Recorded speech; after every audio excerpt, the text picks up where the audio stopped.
Qu'est-ce qu'est la Pachamama pour la culture inca?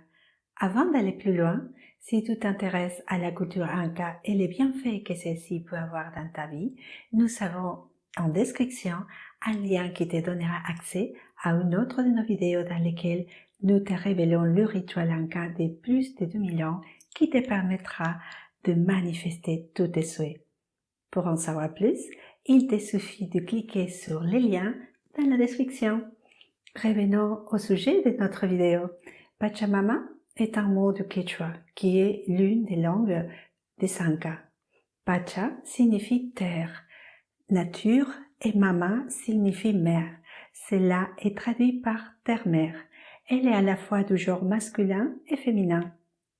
Par exemple, les montagnes appelées les Apu sont considérées comme des énergies masculines, alors que les lacs appelés Mamacocha sont considérés comme des énergies féminines. La Pachamama pour eux n'est pas une divinité ou une déesse, c'est une partie intégrante de notre monde et nous les êtres humains, nous y sommes nés, nous en dépendons et nous en faisons partie d'elle.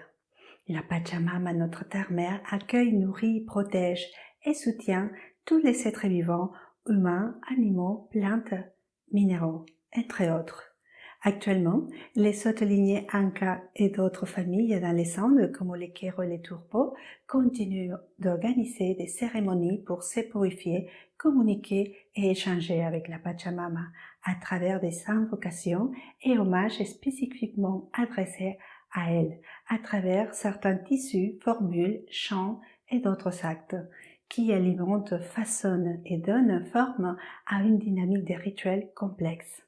Pour la culture inca, tout est vie et tout est âme. La table, la maison, la pierre, l'argent, la porte, l'environnement, les montagnes sont considérées comme un haut niveau de conscience et les Incas communiquent avec elles. L'énergie vivante de notre monde s'appelle en quechua le Kausai Pacha, où la nature a son langage, où tout est communication.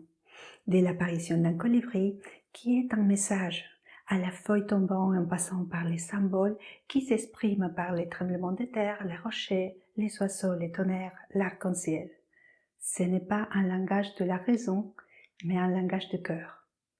L'homme et la nature s'harmonisent et s'adaptent pour coexister et faire partie de la planète Terre. Si la Pachamama est la planète Terre, Pacha est le monde, l'espace et le temps.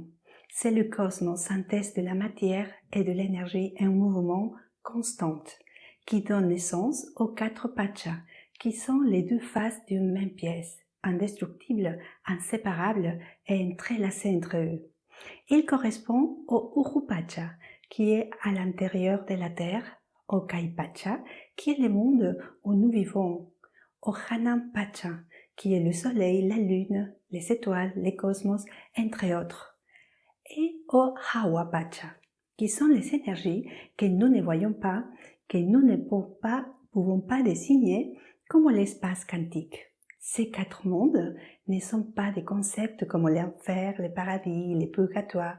Ce ne sont pas des compartiments étanches. Par conséquent, ce ne sont ni des voies fermées, ni classifiées. Il n'y a ni bon ni mauvais, comme par exemple dans Urupacha, qui est le monde à l'intérieur de la Terre, où la mort est présente, mais dans lequel il y a aussi beaucoup de fertilité, de fécondité, des forces d'une énergie vitale merveilleuse. Dans la culture inca, tout a son contraire et complémentaire.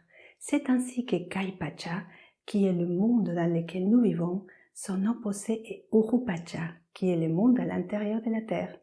Ici, ils sont opposés et complémentaires en même temps. Ils s'appellent les systèmes énergétiques Jananti. Tout comme un couple, ils sont issus de familles de sexes différentes, mais se complémentent sans avoir à penser ou fonctionner de la même manière.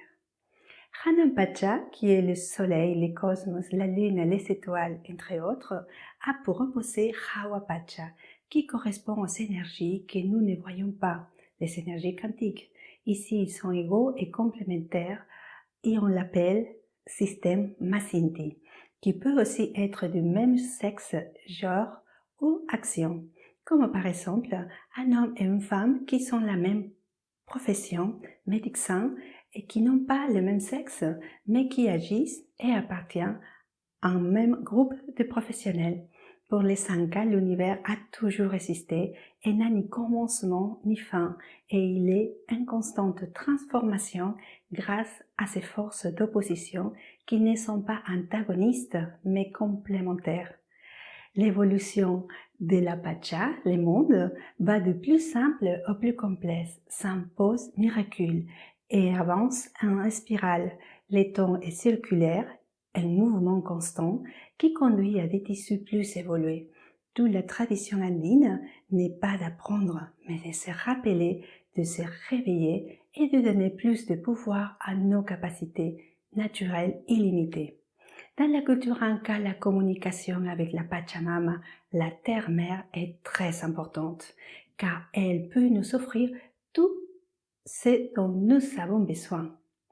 L'un des rituels effectués est de lui offrir ce qu'elle aime et en même temps de lui demander ce que nous désirons pour que cela se manifeste. C'est une voie ancestrale de réintégration, de réciprocité et de joie avec la nature. C'est un don, une offrande aux forces de la Pachamama pour réparer tout déséquilibre ou désaccord que nous avons pu commettre envers elle.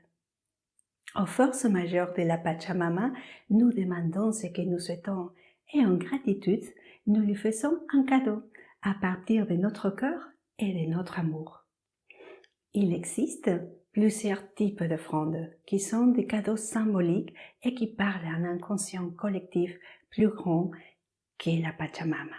Cela peut prendre la forme d'un banquet, d'une fête, d'une joie, d'une beauté. La Pachamama en échange et réciprocité règne au centuple. La cosmovision Inca et andine nous guide sur les chemins de la communion avec la Pachamama, notre mère terre. Réponds-nous dans les commentaires comment est ta relation avec la terre-mère. Et si tu souhaites découvrir comment manifester tous tes souhaits grâce à un rituel Inca de plus de 2000 ans, il te suffit de cliquer sur le lien en description de cette vidéo. Si notre vidéo t'a plu, n'hésitez pas à nous mettre un like pour que cette vidéo soit vue par un maximum de personnes. Et si les bienfaits que la culture et les rituels Inca peuvent avoir dans ta vie t'intéressent, abonne-toi à cette chaîne et va liker notre page Facebook Kaiku Yika. À vendredi pour une prochaine vidéo.